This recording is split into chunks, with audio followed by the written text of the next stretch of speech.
মহিলাদের বয়স হলে একটা সমস্যা হয়, সেটা হলো কাশি দিলে পেশাব বের হয়। নামাজে এমন বারবার হলে করণীয় কি? এ অবস্থায় নামাজ হবে কিনা? মেয়েরা বোরকা না পরে বোরকার বদলে বড় জামা ও হিজাব পরে কি বাইরে যাওয়া যাবে? পর্দা রক্ষা করে মেয়েদের জন্য কি ব্যবসা করা জায়েজ আছে?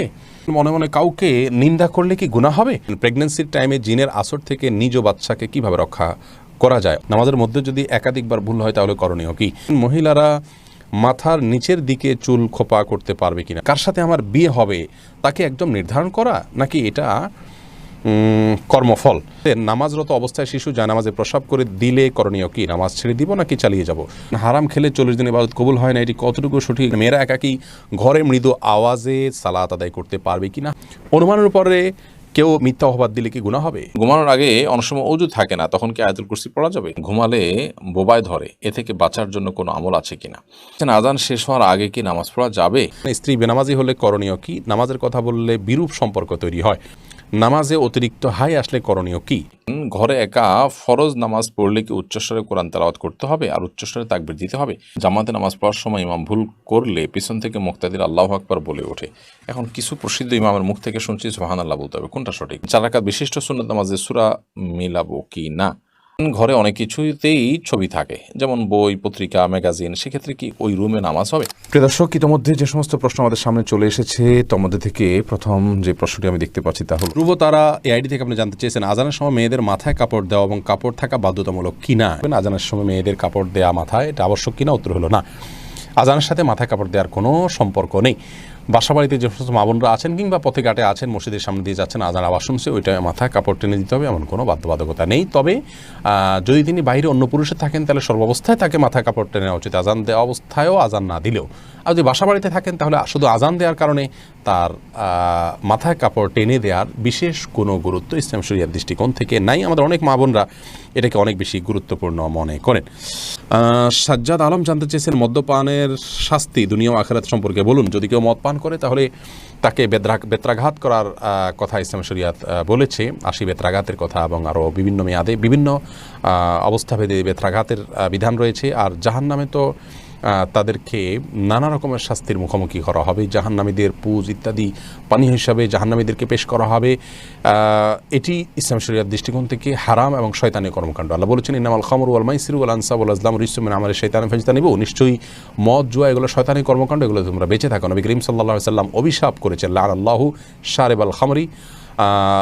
আল্লাহ রাব্বুল আলামিনের অভিশাপ নাজিল হয় ওই ব্যক্তির উপরে যে নিজে মদ পান করে আর যে মদ পান করায় বা মদ নিংড়ায় না, মদ বিক্রি করে এবং মদ বিপণনের সাথে যুক্ত হয়, উভয়ের প্রতি সকলের প্রতি আল্লাহ তাআলা লানত বর্ষিত হয়, যেখান থেকে বোঝা যায় এটি অত্যন্ত জঘন্য অপরাধ। আমরা আগেই বলেছি, শুরুতেই বলেছি যে আমাদের দেশে মদের বারের পারমিশন রয়েছে। যারা লাইসেন্স নেন তাদের জন্য এই আইনটির পরিবর্তন হওয়া উচিত এবং এটা পরিবর্তন করা আমাদের দাবি। একজন মুসলিম মনে করবে মদের কোনো বার থাকা উচিত নয়, সবগুলোই হারাম এবং নিষিদ্ধ। বরং হারামকে হালাল মনে করলে সেটি আরও বেশি জঘন্য হয়। সেই জায়গা থেকে এখান থেকে আমাদের বেশি আসা উচিত। হাবিবা ফারহানা জানতে চেয়েছেন নামাজরত অবস্থায় শিশু জায়নামাজে প্রস্রাব করে দিলে করণীয় কি? নামাজ ছেড়ে দিব নাকি চালিয়ে যাব? যদি জায়নামাজে পেশাব করে দেয় তাহলে ডানে বামে আগে পিছে সরে যাবেন। জায়নামাজের পর নামাজ পড়া তো আবশ্যক না, ফ্লোরে পড়বেন। ফ্লোরে নাপাক লেগে আছে যদি দেখা না যায় তাহলে যে কোনো ফ্লোরে আপনি নামাজ পড়তে পারেন, কোনো অসুবিধা নেই। জায়নামাজে বাচ্চা পেশাব করে দিলে আস্তে করে নিজেকে সরিয়ে নিয়ে একটু 2 হাত 1 হাত পেছনে ডানে বামে সরিয়ে আপনি নামাজ কমপ্লিট করতে পারেন, কোনো অসুবিধা নেই। মেহরিন সুমি আপনি জানতে চেয়েছেন নামাজে অতিরিক্ত হাই আসলে করণীয় কি? হাই আসলে হাত দিয়ে সেটাকে বাধা দিবেন, বাস এটুকু, এর বাইরে আর বিশেষ কোনো করণীয় নেই। সেটা নামাজের বাইরে সর্বাবস্থায়। মোহাম্মদ আবু তাহের জানতে চেয়েছেন স্ত্রী বেনামাজি হলে করণীয় কি? নামাজের কথা বললে বিরূপ সম্পর্ক তৈরি হয়। দেখুন, স্ত্রী বেনামাজি হলে তাকে নামাজের কথা বলবেন, কিভাবে বলবেন? এমনভাবে বলবেন যেভাবে বললে তিনি ফেলবেন না। স্বামী স্ত্রীর সম্পর্কটা আমি বরাবরই বলি এত আপনার গভীর এবং সুমধুর একটি সম্পর্ক যে স্বামী স্ত্রীর একে অন্যের কাছ থেকে আর্গুমেন্ট করে আদায় করতে পারে না এমন জিনিস কিন্তু খুব কম আছে। বরং বেশিরভাগ ক্ষেত্রেই স্বামী স্ত্রী কিন্তু একে অন্যের সাথে সম্পর্কটা এত নিবিড় যে তারা যদি খুব সিরিয়াসলি চেষ্টা করেন যে আমি আমার জীবনসঙ্গীর কাছ থেকে কিছু আদায় করব, তাহলে সেটা অসম্ভব নয়। কঠিন হলেও সবসময় অসম্ভব নয়, বিধায় সেই চেষ্টাটা আমাদের থাকা উচিত, সেভাবে বলা উচিত। আপনি আপনার স্ত্রী যদি আগুনে ঝাঁপ দিতে যান তাহলে আপনি তাকে বাধা দিতে গেলে আপনার বাধা না শুনলে আপনি কি করেন? সেই রকম মানসিকতা নিয়ে তাকে যদি আপনি নামাজের প্রতি আহ্বান করেন, কৌশলে, হেকমতে, চোখের পানি ফেলে, দোয়া করে, ভালোবাসা দিয়ে, ইনশাআল্লাহ সফল হবেন। কিন্তু এর পরেও যদি কোনোভাবে না হয়, আল্লাহর কাছে আপনার দায় থাকবে না ইনশাআল্লাহ বিদিনিল্লাহ। আর যদি সে চরিত্রগতভাবে দিন বিমুখী মানুষ মনে হয়, আপনার পরবর্তী বংশধর তার মাধ্যমে বিপদগামী হতে পারে মনে হয়, তাহলে সেক্ষেত্রে এ ধরনের জীবন সঙ্গিনী না রাখার ক্ষেত্রে চিন্তাভাবনা করা যেতে পারে। তবে অবশ্যই বিদগ্ধ ওলামাদের সাথে বসে পরামর্শ করে পরিস্থিতির কথা বলে তারপরে সিদ্ধান্ত নিতে হবে। মীরা হাসান জানতে চেয়েছেন, মনে মনে কাউকে নিন্দা করলে কি গুনাহ হবে? মনে মনে কাউকে নিন্দা করলে গুনাহ হবে না। মুখে যদি আপনি কারোর নিন্দা করেন কারোর কাছে, তাহলে সেটা গুনাহ হবে। তবে কারোর ব্যাপারে যদি আপনি কুধারণা করেন, অর্থাৎ ধরুন তার একটা কাজ, এটার দুটো ব্যাখ্যা হতে পারে, ভালো হতে পারে, খারাপও হতে পারে। ভালো হওয়ার পসিবিলিটি যদি 1%ও থাকে, তারপরেও তার ব্যাপারে কুধারণা করা কিন্তু হারাম। মনে মনে কুধারণা করলেও আপনি মুখে কিছু বললেন না, মনে মনে খারাপ ধারণাটা খারাপ করলেন, এটাও কিন্তু গুনাহ। কিন্তু একটা মানুষ খারাপ কাজ করছে, চুরি করছে, আপনি দেখতে পেয়েছেন, তাহলে মনে মনে তাকে চোর মনে করলেন, এটাতে কোনো গুনাহ হবে না। মানুষের কাছে তার বদনামি করলে সেটা গুনাহ হবে, কিন্তু মনে মনে তার খারাপ দোষটার কথা কল্পনা করে ঘৃণা করলেন, এটাতে গুনাহ হবে না। এরপরে সাইদ জিহাদ আপনি জানতে চেয়েছেন, অনুমানের উপরে কেউ মিথ্যা অপবাদ দিলে কি গুনাহ হবে? খুবই গুরুত্বপূর্ণ একটি প্রশ্ন করেছেন ভাই সাইদ। অনুমানের পরে কেউ যদি মিথ্যা ধারণা করেন কারোর প্রতি, এটি গুনাহ হবে, জঘন্য গুনাহ হবে। নবী করিম সাল্লাল্লাহু আলাইহি সাল্লাম বলেছেন, ইয়াকুম ওয়াজ্জান, তোমরা কুধারণা থেকে বেঁচে থাকবে, ফাইন্না যন্না আকযাবুল হাদিস, কারণ কুধারণা এটা সবচেয়ে বড় মিথ্যা। সবচেয়ে বড় মিথ্যা হলো কুধারণা। এবং আল্লাহ রাব্বুল আলামিন কোরআনে কারিমে বলেছেন যে ইজতানিবু কাসীরাম মিনায-যন, তোমরা অনেক ধারণা, অর্থাৎ মানুষের প্রতি বিরূপ ধারণা যেগুলো, খারাপ ধারণা যেগুলো, সেগুলো থেকে তোমরা বেঁচে থাকো। কারণ ইন্না বা'দায-যন্নি ইসম, কারণ কিছু ধারণা, অর্থাৎ যে ধারণাগুলো বিরূপ হয়ে থাকে মানুষের প্রতি, এগুলো গুনাহের কাজ, অপরাধের কাজ। কারোর ব্যাপারে সুধারণা করার কোনো যদি সুযোগ থাকে, 100%-এর ভিতরে 1%ও যদি সুযোগ থাকে, তাহলে তার প্রতি সুধারণা করতে হবে। এবং সুধারণা করার পরে আপনি কিন্তু একটা নেক আমলের সওয়াব পাবেন যদি কারোর প্রতি সুধারণা করেন। কিন্তু কুধারণা করলে কোনো সওয়াব তো পাবেনই না, বরং আপনি তার প্রতি কুধারণা করলেন, বাস্তবে আপনার ধারণাটি ভুল হলো, তাহলে কিন্তু আল্লাহর কাছে আপনি দায়ী হবেন। আজকাল সোশ্যাল মিডিয়াতে এত পরিমাণ কুধারণা করি আমাদের তথাকথিত দিনদারদের মধ্যে, ইসলাম প্র্যাকটিস করা মানুষদের মধ্যে, এটি রীতিমতো লজ্জাস্কর। এটা হলো তাকওয়ার দুর্বলতার বিষয়। কারোর নিয়ত, কারোর অন্তরের বিষয়ে আপনি মন্তব্য করতে পারেন না যদি আপনি ন্যূনতম ইসলাম বুঝে থাকেন। আর যদি ইসলামের কোনো কনসেপ্ট, আপনার সঠিক কনসেপ্ট আপনার কাছে না থাকে, অথবা আপনি নিজে খারাপ মানুষ, ফাসেক মানুষ, আল্লাহর ভয় নাই, তাহলে শুধুমাত্র আপনি কারোর নিয়ত নিয়ে কথা বলতে পারেন। এটা অত্যন্ত জটিল একটা জায়গা, খুবই জটিল একটি জায়গা। কারোর অন্তরে কি আছে, কি উদ্দেশ্যে করছে, এটা নিয়ে মন্তব্য কোনো মুসলমান করতে পারেন না। কিন্তু আজকাল সোশ্যাল মিডিয়াতে অহরহ আমরা এই কাজগুলো করছি, আবার নিজেদেরকে আমরা ইমানদার বা দিনদার দাবি করছি। এটা খুবই জঘন্য একটি বিষয়। আল্লাহ তাআলা আমাকেও, আপনাকেও, সবাইকে এগুলো থেকে বেঁচে থাকার তৌফিক দান করুন। এরপরে বদির আলম আপনি জানতে চেয়েছেন, জাকাতের টাকা থেকে কবরের কাজে লাগানো যাবে কি না? জাকাতের টাকা দিয়ে কবরের কাজ করা যাবে না, এটা গরিবের হক, শুধুমাত্র গরিবকেই দিতে হবে। মরিয়ম কামাল আপনি জানতে চেয়েছেন, আপনার প্রশ্ন তো দিয়েছি, দুঃখিত। খায়রুল হাসান আপনি জানতে চেয়েছেন, কেউ যদি সুদী ব্যাংকে চাকরি করে এবং তার স্ত্রী ও সন্তানরা তার আয়ের অংশ থেকে সংসার চালায়, তবে কি তার স্ত্রী সন্তানের গুনাহ হবে কিনা? কারো উপার্জন যদি হারাম হয়, তার স্ত্রী সন্তানের জন্য সেই উপার্জন খাওয়া জায়েজ হবে কিনা? সেখানে আমরা বলেছি যে যদি বিকল্প কোনো ওয়ে থাকে, তাহলে সেখান থেকে তার জীবন ধারণ করতে হবে। আর যদি বিকল্প কোনো পথ ধরারও সুযোগ থাকে, তাহলে সেটা ধারণ করতে হবে, তারপরও হারাম খাওয়া যাবে না। আর যদি সেরকম কোনো সুযোগ না থাকে, ধরুন কোনো স্ত্রী, তার স্বামীর হারাম উপার্জন আছে, হারামটা যদি হারাম লেগাইরই হয়, অর্থাৎ উপার্জনের পদ্ধতির কারণে হারাম হয়েছে, যেমন সুদের মাধ্যমে ইনকাম করেছেন ইত্যাদি ইত্যাদি, তাহলে সেক্ষেত্রে সেই উপার্জন স্ত্রী ভক্ষণ করা জায়েজ হবে, তার যদি কোনো বিকল্প তার সামনে খোলা না থাকে জীবন বাঁচানোর জন্য, এটা খেতে পারবেন। কিন্তু তার চেষ্টা করা উচিত যাতে তিনি হালাল এর পথে চলতে পারেন এবং যে কোনোভাবে বিকল্প উপার্জনের পথ তিনি যেন আবিষ্কার করতে পারেন, এই চেষ্টা অব্যাহত রাখা উচিত। এমডি আনোয়ার খান আপনি জানতে চেয়েছেন, কার সাথে আমার বিয়ে হবে তাকে একদম নির্ধারণ করা, নাকি এটা কর্মফল? ভাই আনোয়ার, এটা নির্ধারণ করা আল্লাহ রাব্বুল আলামিন নির্ধারণ করে দিয়েছেন কার সাথে কার বিয়ে হবে। নবী করিম সাল্লাল্লাহু আলাইহি ওয়াসাল্লামের একটি হাদিস থেকে সুস্পষ্টভাবে বিষয়ে আমরা নির্দেশনা পাই। নাজমুর রহমান মেহরাব জানতে চেয়েছেন, হারাম খেলে 40 দিন ইবাদত কবুল হয় না, এটি কতটুকু সঠিক? এই বিষয়ে কোনো হাদিস আছে কিনা? হারাম খেলে 40 দিন ইবাদত কবুল হয় না, এরকম নির্দিষ্ট কোনো দিনক্ষণ ঠিক করে দেওয়া আছে বলে কোনো হাদিস আমার জানা নেই। তবে হারাম খেলে তার দোয়া কবুল হবে না এবং সেই দেহ জান্নাতে যাবে না, এরকম আরও অনেক জঘন্য শাস্তির কথা এবং সতর্কতার কথা বলা আছে হাদিসে। সাইম মাহমুদ আপনি জানতে চেয়েছেন নামাজের মধ্যে যদি একাধিকবার ভুল হয় তাহলে করণীয় কি? ভাই সাইম, দেখতে হবে যে আপনার নামাজে ভুলটা কী ধরনের হয়েছে। যদি ফরজ ছুটে যায় তাহলে একবারও যদি ছুটে যায় তাহলে নামাজ ওইটা আবার পড়তে হবে আপনাকে। আর যদি ওয়াজিব ছুটে যায় তাহলে একবারের বেশি দুইবার তিনবারও যদি ওয়াজিব ছুটে, তিনটা ওয়াজিব যদি ছুটে যায় শেষে একটা সিজদা দিলে হয়ে যাবে। আর যদি সুন্নাত বা নফল ছুটে তাহলে একাধিক ছুটলেও নামাজ হয়ে যাবে, যদিও তার মান কমে যাবে। এস এম হাসানুজ্জামান হাসান আপনি জানতে চান আত্মহত্যাকারী ব্যক্তির জানাজা পড়া যাবে কিনা? হ্যাঁ, আত্মহত্যা ব্যক্তির জানাজা পড়া যাবে, তবে আত্মহত্যাকারী ব্যক্তির জানাজা সমাজের সম্ভ্রান্ত এবং নেতৃত্বশীল ব্যক্তিরা, ইমাম সাহেব সহ গুণীজনরা পড়বেন না, যাতে করে অন্যরা আত্মহত্যা করতে প্ররোচিত না হয় এবং নিরুৎসাহিত হয়। সেই জায়গা থেকে নবী করিম সাল্লাল্লাহু আলাইহি ওয়াসাল্লাম আত্মহত্যাকারী জানাজা নিজে পড়েননি, কিন্তু অন্যদেরকে পড়ার নির্দেশ করেছেন। যিনি আত্মহত্যা করে মারা গেছেন তিনি কাফির নন, অমুসলিম হয়ে যাননি, যার কারণে তার জন্য তারও বেশি দোয়া করতে হবে, তাই জানাজা পড়তে হবে। বাট ওই যে বললাম, গণ্যমান্য ব্যক্তিরা অ্যাভয়েড করবেন। নূরজাহান নূর আপনি জানতে চেয়েছেন মেয়েরা বোরকা না পরে বোরকার বদলে বড় জামা ও হিজাব পরে কি বাইরে যাওয়া যাবে? যেতে পারে, কোনো অসুবিধা নেই। বোরকাই পড়তে হবে এমন কোনো কথা নেই, তার শরীরের সৌন্দর্যকে ঢাকতে হবে, অলংকার ইত্যাদিকে ঢাকতে হবে একটা কাপড় দিয়ে, তবে সে কাপড়টাও যাতে আবার দৃষ্টি আকর্ষণকারী না হয় সেদিকটা খেয়াল করতে হবে। যে কোনো একটা কাপড় দিয়ে নিজের সৌন্দর্য ঢাকলেই চলবে, বোরকাই হতে এমন কোনো কথা নাই।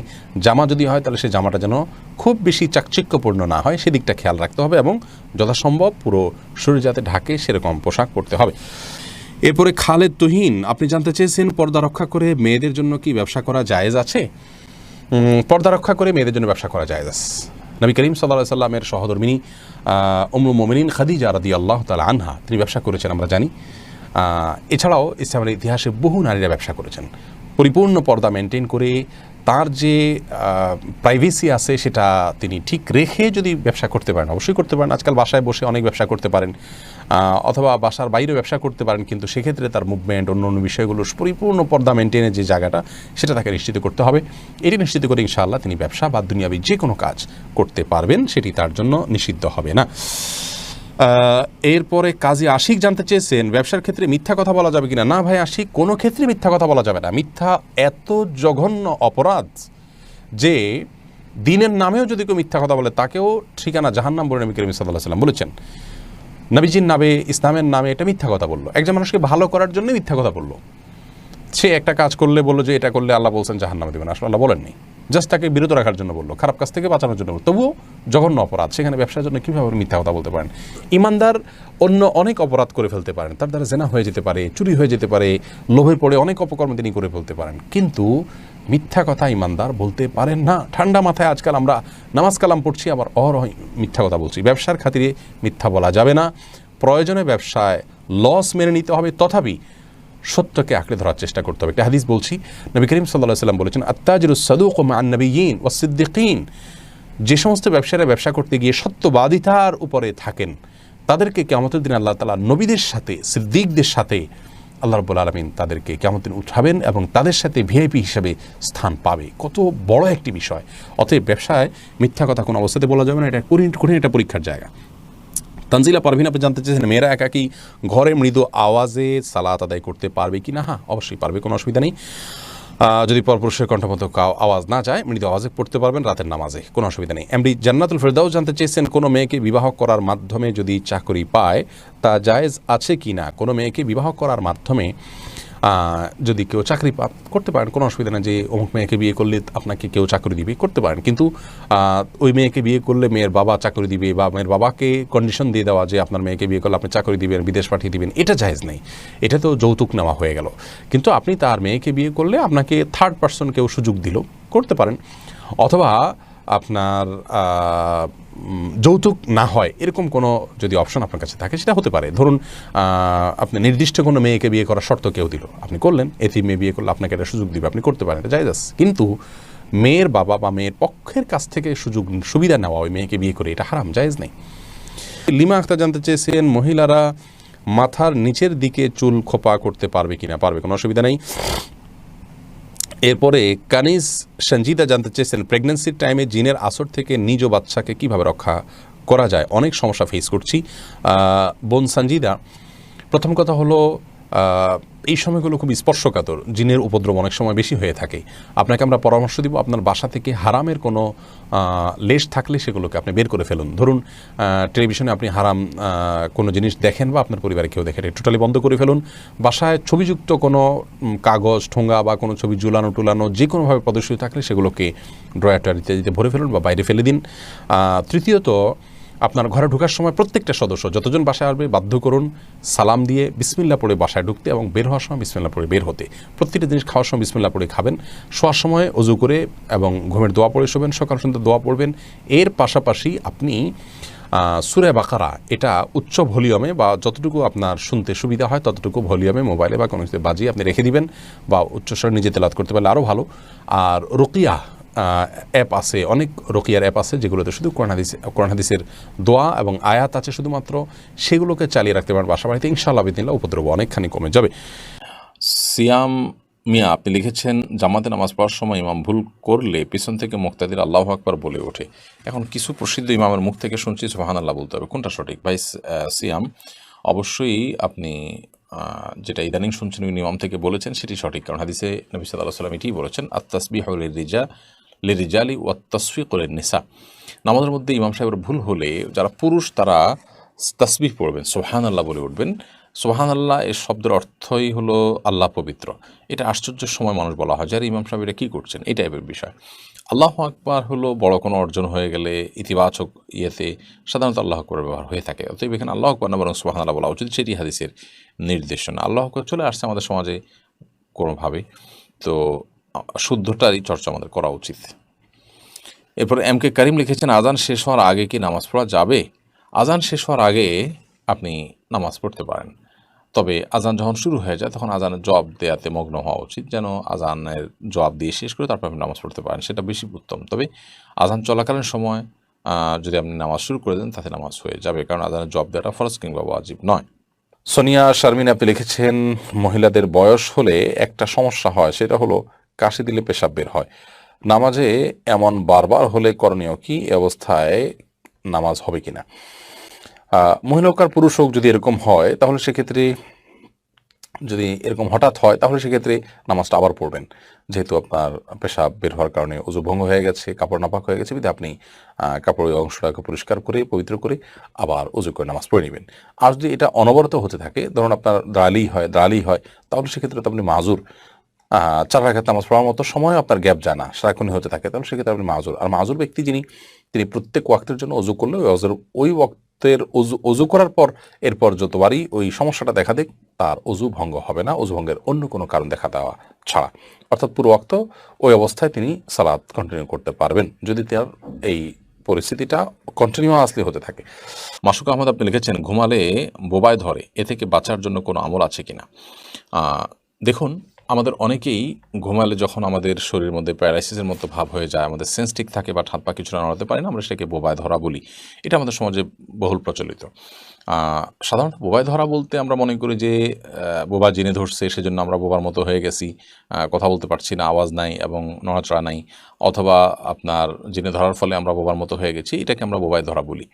আসলে এটা জিনে ধরা, এটি কোরআন হাদিসের আলোকে যেমন প্রমাণিত না, এবং ইসলামী শরীয়তের দৃষ্টিকোণ থেকে এটাকে জিনের ধরার কারণে এরকম হয় তেমনটি বলা হয়নি, বরং এটার বৈজ্ঞানিক ব্যাখ্যা আছে। আমরা জানি যে এটাকে বলা হয় আপনার স্লিপ, কি বলে এটাকে, পক্ষাঘাতগ্রস্ত, মানে ঘুমে স্লিপ প্যারালাইসিস, বা আপনার ঘুমন্ত অবস্থায় পক্ষাঘাতগ্রস্ত হওয়া সাময়িক সময়ের জন্য, অল্প সময়ের জন্য, মুহূর্তের জন্য এরকম হয়ে থাকে।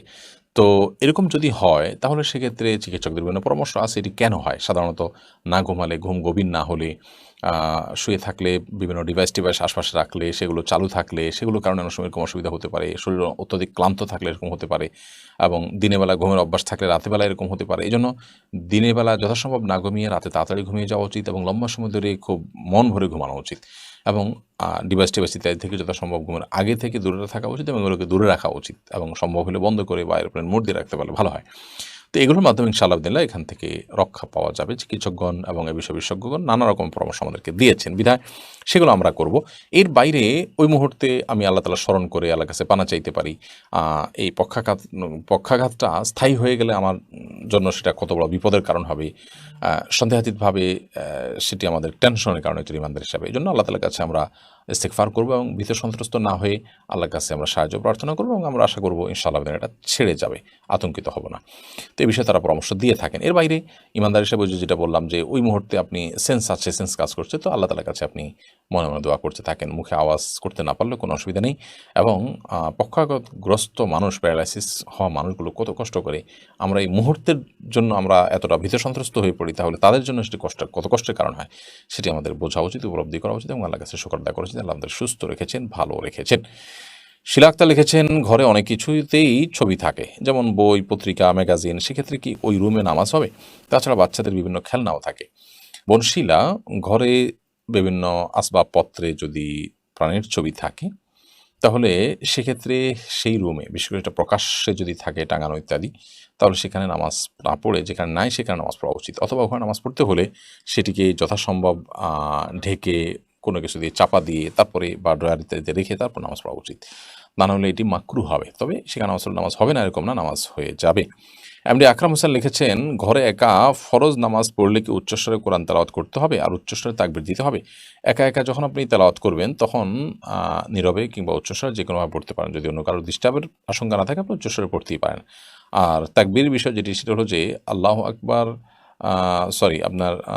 নামাজের কথা আপনি বলেছেন। নামাজ যখন পড়বেন তখন উচ্চস্বরে কোরআনে কারিমের তেলাওয়াত আপনি রাতের বেলা নামাজ হলেও করতে পারেন, আবার চাইলে নীরবেও পড়তে পারেন। দিনের বেলা নামাজ তো ডেফিনেটলি আপনাকে আস্তে পড়তে হবে এবং তাকবীরগুলো আপনি উচ্চস্বরে দিবেন। সেই সাথে একামত দিবেন। একামত দিয়ে ইমামের যেভাবে নামাজ পড়ায় ঠিক ওইভাবে আপনি নামাজ পড়বেন। উদ্দেশ্য হলো অন্য কেউ যেন আমার তাকবীর শুনে, আমার একামত শুনে আমার সাথে এসে শামিল হয়, যোগ দেয়। এমনকি নফল নিয়তে এসে যোগ দিলেও আপনি জামাতের সওয়াব পেয়ে গেলেন। সেই উদ্দেশ্যে আপনি এটি করতে পারেন। সুমন আহমেদ আপনি লিখেছেন, 4 রাকাত বিশিষ্ট সুন্নত নামাজে সূরা মিলাবো কি না? জি, সুন্নত নামাজ হলে যে সূরা মেলানো লাগবে না ব্যাপারটা সেরকম না। সুন্নত নামাজেও সূরা মিলাবেন। আব্দুস সাত্তার লিখেছেন, ঘুমানোর আগে অনেক সময় অজু থাকে না, তখন কি আয়াতুল কুরসি পড়া যাবে? অবশ্যই পড়া যাবে। আয়াতুল কুরসি পড়ার জন্য অজু করা জরুরি না। মুখস্থ তেলাওয়াত করতে হলে অজু আবশ্যক না। বিধায় আপনি অবশ্যই ঘুমানোর আগে অজু না থাকলে আয়াতুল কুরসি কেন 3 কুল কোরআন কারীমের অন্যান্য সূরাও আপনি পাঠ করতে পারবেন।